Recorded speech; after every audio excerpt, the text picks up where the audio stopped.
اللہ وبرکاتہ۔ السلام علیکم ورحمۃ اللہ وبرکاتہ۔ الحمد للہ رب العالمین والعاقبۃ للمتقین والصلاة والسلام علی سید الانبیاء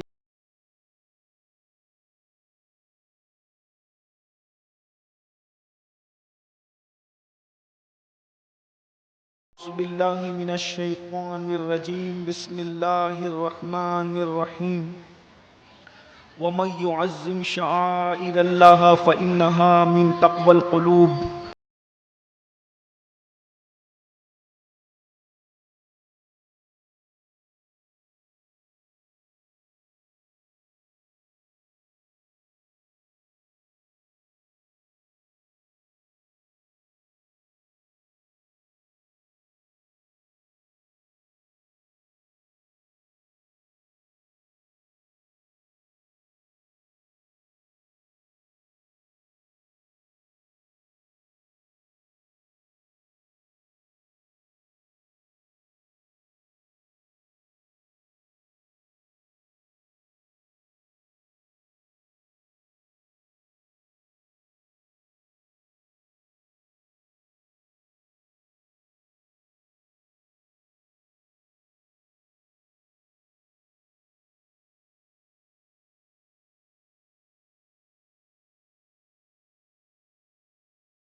اللہ تعالی علیہ صلی وسلم۔ اللہ تعالی علیہ وسلم۔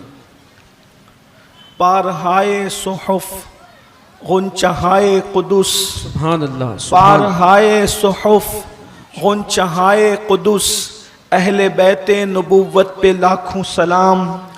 آب تطہیر سے جس میں پودے جمے، اس ریاض نجابت پہ لاکھوں سلام۔ سبحان اللہ۔ خون خیر الرسل سے ہیں جن کا خمیر، ان کی بے لوث طینت پہ لاکھوں سلام۔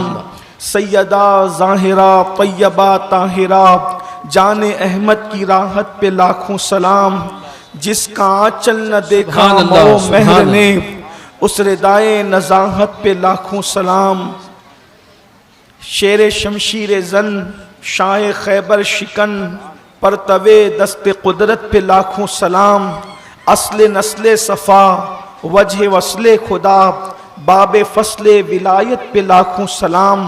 حسن مجتبی سید الاسخیاء، سبحان اللہ، سبحان راکب دوش عزت پہ سبحان لاکھوں اللہ، سلام۔ سبحان اللہ۔ وہ شہید بلا شاہ گلگوں قبا، بے کسے دشت غربت پہ لاکھوں سلام۔ سبحان اللہ، ان سبحان کے اللہ۔ مولا کے ان پہ کروڑوں درود، ان کے اصحاب و اطرت پہ لاکھوں سلام۔ سبحان اللہ۔ آج کی یہ ہماری محفل الحمدللہ علی احسانہ، یہ 28واں سال ان محفلوں کو ہو گیا ہے، اور 28ویں سال میں ہم داخل ہو گئے ہیں۔ نشیب و فراز سے گزرنے کے بعد ہر سال ہر موسم میں 28 سالوں میں ماہ محرم سردی میں بھی، گرمی میں بھی، برسات میں بھی آیا گیا، لیکن امام کے چاہنے والے ہر موسم میں آتے رہے۔ اور مجھے یہ مسرت اور خوشی کی بات ہے کہ 28واں سال ہے، اور یہ 7ویں محفل جس میں میں آپ کے ساتھ میں پہلی محفل میں شریک ہوں. جیسا کہ یہ ہماری ترتیب ہے کہ جب میری شرکت آپ کی اس محفل میں پہلی مرتبہ ہوتی ہے تو ہم ذکر اہل بیت سے اس کا آغاز کرتے ہیں، کیونکہ پہلی محرم سے رسول اللہ کی سیرت طیبہ، سیدنا صدیق اکبر، سیدنا فاروق اعظم، سیدنا عثمان غنی، مولائے کائنات تک کے محفلیں آتی ہے، اور پھر اس تاریخ میں ہم ذکر اہل بیت کرتے ہیں. اس کی وجہ یہ ہے کہ کل سے جب داستان کربلا ہم شروع کریں گے تو جو نئے لوگ ہیں، جو نئے سننے والے ہیں، ان کو پتہ ہونا چاہیے کہ اہل بیت کون ہیں اور ان کی شان کیا ہے. اس لیے کہ جب تک کہ معرفت اہل بیت نہیں ہوگی اس وقت تک کہ معرفت رسول نہیں ہوگی، اور جب تک معرفت رسول نہیں ہوگی اس وقت تک معرفت خدا نہیں ہوگی. اللہ تبارک و تعالیٰ نے سورہ حج میں قربانی کے جانوروں کے لیے فرمایا کہ یہ اللہ کی نشانی ہے. حالانکہ جانور پھر جانور ہے اور وہ اللہ کی نشانی ہے، اور اللہ کی نشانی کی تعظیم، اللہ کی نشانیوں کی تعظیم ارشاد ہو رہا ہے کہ دلوں کے تقوی کی وجہ سے. اب ہمارے درمیان کچھ لوگ اس پر گفتگو کرتے ہیں یا بحث کرتے ہیں کہ رسول اللہ کی اہل بیت کی محبت کا ہمیں فائدہ کیا ہے، اور یہ فرض کیوں ہے، اور اس کا ثبوت کیا ہے. تو آیت مودت تو ہم بار بار پڑھتے رہتے ہیں.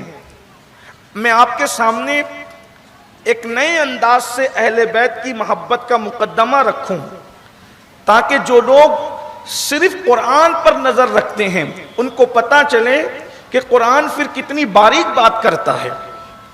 اہل بیت پھر اہل بیت ہے. اہل بیت کا مطلب رسول اللہ کے گھر والے ہیں.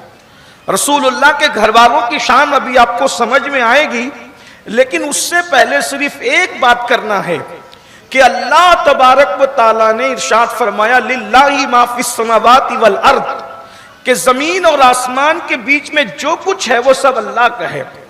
ہر انسان اللہ کا ہے، ہر دن اللہ کا ہے، ہر چیز اللہ کی ہے، ہر بندہ اللہ کا ہے، ہر جانور اللہ کا ہے. لیکن اللہ نے کسی جانور کو اپنا جانور نہیں کہا. اللہ نے کسی جانور کو اپنا جانور نہیں کہا. کجا جانور اللہ کی شان بہت بلند ہے، لیکن اللہ نے ایک جانور کو اپنا جانور کہا، وہ بھی قرآن میں ارشاد ہوتا ہے ناقۃ اللہ، یہ اللہ کی اونٹنی ہے. اللہ کی اونٹنی. اونٹنی تو سب اللہ، اگر پیدائش کے اعتبار سے لیا جائے تو ہر اونٹنی اللہ نے پیدا کیا، لیکن ایک اونٹنی کو اللہ نے ناقۃ اللہ فرمایا. یہ ناقۃ اللہ ہے، اللہ کی اونٹنی ہے. اور پھر قرآن اٹھا کر کے دیکھیں، ارشاد ہوتا ہے کہ اس کی محبت تم سب پر فرض ہے. اس کو کوئی روک نہیں سکتا، اس کو کوئی ٹوک نہیں سکتا. یہ جب پانی پیے اس وقت تک گھاٹ سے کوئی پانی نہیں پی سکتا. اس کا احترام یہ ہے اس اونٹنی کا کہ جس گھاٹ سے جس دن یہ پانی پیے گی اس دن کوئی پانی نہیں پی سکتا، صرف یہ پانی پیے گی. اس اونٹنی کی کیا خصوصیت ہے؟ آخر اس اونٹنی کی یہ فرضیت محبت کیوں ہے؟ اس کے جو کوچے کاٹ دے، اللہ کے رسول علیہ السلام فرماتے ہیں کائنات میں اگلی امتوں میں سب سے زیادہ بدبخت کوئی اگر ہے تو وہ حضرت صالح علیہ السلام کی اونٹنی کو قتل کرنے والا ہے. اب میں آپ سے پوچھنا چاہتا ہوں اس اونٹنی کی کیوں یہ فضیلت ہے؟ اس اونٹنی کا یہ مقام کیوں ہے؟ اللہ اس کو اپنی اونٹنی کہہ رہا ہے اور اونٹنی کو اللہ نے اپنی اونٹنی نہیں کہا. تو اس اونٹنی کی خاص بات صرف یہ ہے میرے بھائیوں کہ اللہ کے پیغمبر حضرت صالح علیہ السلام سے فرمایا، بلکہ قوم نے عرض کیا کہ اگر آپ اللہ کے واقعی سچے رسول ہیں تو آپ جو ہیں وہ پتھر میں سے، پہاڑ میں سے اونٹنی نکال کر کے بتائیں. اور صرف اونٹنی نہیں نکالنا بلکہ اونٹنی 10 مہینے کی گابن ہونا چاہیے. وہ باہر نکلے اور ہمارے سامنے بچہ دے، ہم سمجھیں گے کہ آپ اللہ کے سچے رسول ہیں. اب میرے بھائیوں غور کیجئے، میں یہ قرآن آپ کے سامنے اس کا خلاصہ پیش کر رہا ہوں. ابن عباس سے لے کے صاحب ضیاء القرآن قرآن تک سب نے یہی لکھا جو میں مفہوم آپ کے سامنے پیش کر رہا ہوں. حضرت صالح کی دعا سے اب جملے پہ غور کرتے جانا, اور اہل بیت کی معرفت خدا تمہیں نصیب کرے, اہل بیت کی معرفت خدا تمہاری اولادوں کو نصیب کرے. ایمان کی حلاوت چکھنا ہے, ایمان کی لذت چکھنا ہے, ایمان میں ڈوب جانا ہے, تو جب تک کہ اہل بیت کی معرفت نصیب نہ ہو اس وقت تک کہ تمہیں کچھ نصیب نہیں ہو سکتا. یہ خشک سجدے, یہ خشک رکوع, یہ خشک حج, یہ خشک زکاتیں تمہیں کامیابی تک نہیں لے جا سکتی. ابھی آگے حدیث میں لکھ کر کے لایا ہوں, آپ کے سامنے عرض کروں گا. توجہ فرمائے میرے بھائیو, صالح علیہ السلام کی دعا سے پتھر سے پہاڑ سے اٹھنی نکلتی ہے, پہاڑ سے اٹھنی نمودار ہوتی ہے, لوگوں کے سامنے بچہ دیتی ہے. اللہ اس کو فرماتا ہے ناقۃ اللہ, یہ اللہ کی اٹھنی ہے. اب مجھے بتاؤ صالح کی دعا سے اگر پہاڑ کے پیٹ سے اٹھنی نکل آئے تو اس کی محبت فرض ہو جاتی ہے, اس کا احترام فرض ہو جاتا ہے, اس کی تعظیم فرض ہو جاتی ہے. کجا صالح, کجا جانے صالح, کجا دعائیں صالح, کجا جانے دعائیں صالح. کہاں پہاڑ کا پیٹ ہے اور کہاں مصطفیٰ جانے رحمت کا وجود ہے. جب پہاڑ کے پیٹ سے نکلنے والی اونٹنی کا یہ مقام ہے تو مصطفیٰ جانے رحمت کے خون سے جس سیدہ فاطمہ الزہرا پیدا کیا گیا ہے ان کی تعظیم اور احترام کا عالم. سبحان اللہ, سبحان اللہ, سبحان اللہ. جب وہ ناقۃ اللہ ہو کر خدا کی نشانی ہو گئی, جب وہ خدا کی نشانی ہو گئی, حالانکہ وہ نسب صالح سے اس کا کوئی تعلق نہیں, صرف دعائیں صالح سے جانور اللہ کی نشانی ہو جاتا ہے, تو اللہ کے رسول علیہ السلام فرماتے ہیں کہ اللہ نے میری اہل بیت کو, کنز العمال کی حدیث ہے, اللہ کے رسول علیہ السلام فرماتے ہیں اللہ نے میری اہل بیت کو میرے خمیر سے پیدا کیا ہے. حضور علیہ السلام فرماتے ہیں اللہ نے میری اہل بیت کو میرے, یہ شان کسی کو نہیں ہے, یہ شان کسی کی نہیں ہے, سب کو اپنے اپنے باپ کے خون سے پیدا کیا. اہل البیت کو رسول اللہ کے خمیر سے پیدا. صاحب کنز العمال لکھتے ہیں اللہ کے رسول فرماتے ہیں خمیر سمجھا, کچھ سمجھ میں آیا خمیر کا مطلب؟ ملانے کے لیے نہیں کہہ رہا ہوں, صرف سمجھانے کے لیے. ادھر سے ذہن ہٹا لیجئے, وہاں تو کوئی مثال ہی بات نہیں بنتی نا. میرے آقا علیہ السلام کی شان بلند ہے, وراء الورا ہے, لیکن فہم کے لیے, افکار کو مہمیز دینے کے لیے, گفتگو سے ذہن کو جوڑنے کے لیے, تاکہ بچے بوڑھے کم پڑھے لکھے بھی سمجھ جائیں. خمیر کس کو کہتے ہیں؟ جس سے شے وجود پاتی ہے اس کو خمیر کہتے ہیں. مثال کے طور پہ اگر آپ بیکری میں جائیں گے تو بیکری میں جو آٹا ہوتا ہے اس آٹے کو خمیر کہتے ہیں. اس آٹے سے بیکری والے ایک ہی آٹے سے پاؤ بھی بناتے ہیں, ٹوسٹ بھی بناتے ہیں, کھاری بھی اسی سے بنتی ہے, ایک ہی خمیر سے. حقیقت ایک ہے, نام جدا جدا ہے. اتنا سمجھ گئے. اس کے بعد کمہار دیکھا, کمہار. اب آج کل کے بچوں کو تو انٹرنیٹ سے فرصت نہیں, انہوں نے کب کمہار دیکھنے جانا, کب تحقیق کی طرف جانا, وہ تو موبائل میں ہی گھسے ہو. انہیں ماں باپ کا چہرہ دیکھنے کی فرصت نہیں, تحقیق کی کیا فرصت ہے, رات دن موبائل پہ گھسے ہوئے ہیں. بہرحال اللہ میری قوم کے بچوں کو ہدایت عطا فرمائے, اللہ تعالی اس قوم کو شعور عطا فرمائے, فکر کی بالیدگی عطا فرمائے. جب کبھی جانا تو دیکھنا, کمار جو مٹی کے برتن بناتا ہے وہ پہلے خمیر تیار کرتا ہے, اور خمیر ایک ہوتا ہے, اور اسی سے وہ جگ بھی بناتا ہے, اسی سے وہ گلاس بھی بناتا ہے, اسی سے وہ رکابی بھی بناتا ہے, اسی سے وہ الگ الگ چیزیں بناتا ہے. خمیر ایک ہے, شکلیں جدا جدا ہیں. بات سمجھ میں آتی ہے آپ کے؟ بلا تمثیل. اب ملانے کے لیے نہیں, اس مثال کو یہیں چھوڑ دے بلکہ پھینک دے. اللہ اکبر. لیکن اب سمجھو, حضور فرما رہے ہیں کہ میرے ہی خمیر سے اللہ نے فاطمہ کو بنایا ہے, میرے ہی خمیر سے اللہ نے علی کو بنایا ہے, میرے ہی خمیر سے اللہ نے حسن اور حسین کو بنایا ہے.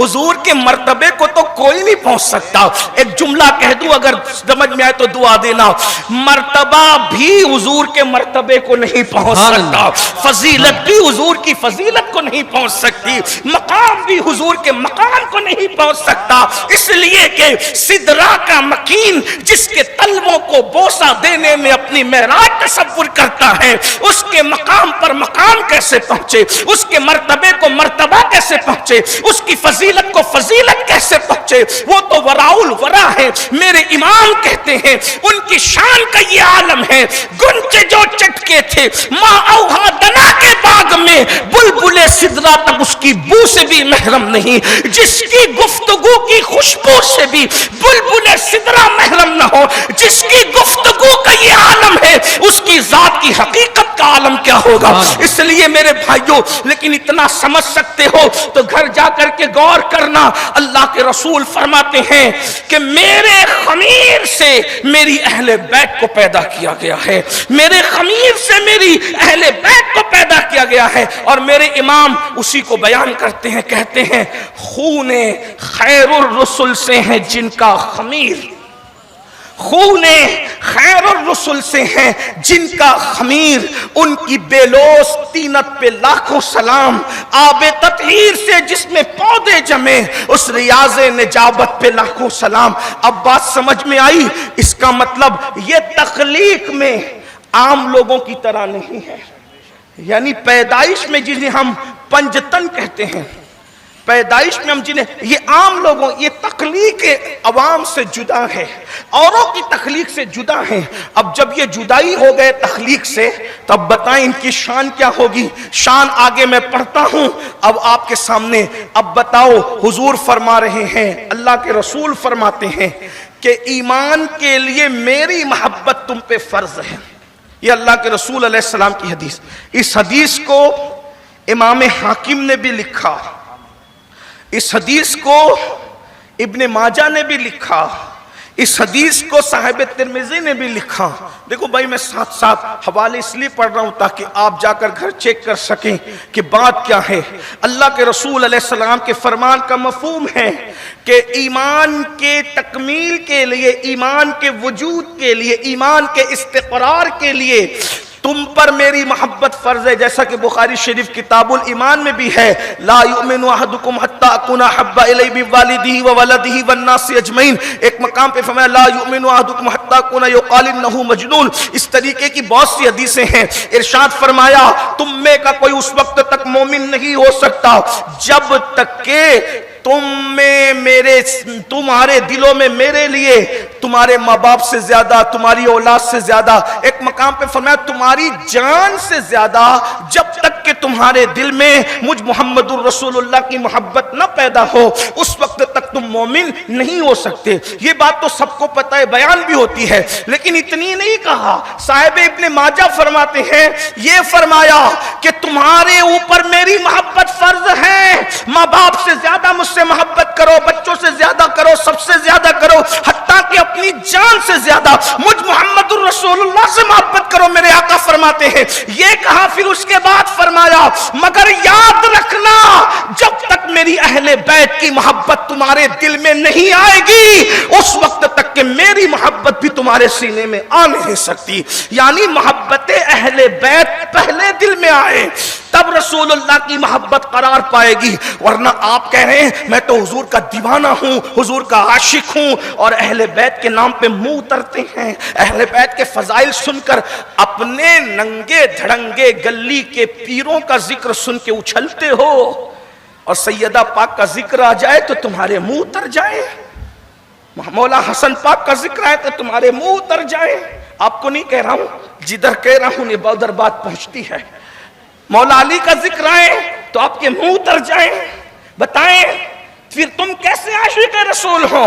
بخاری کو منہ بھر بھر کے امام بخاری کہو، مسلم کو منہ بھر بھر کے امام مسلم کہو،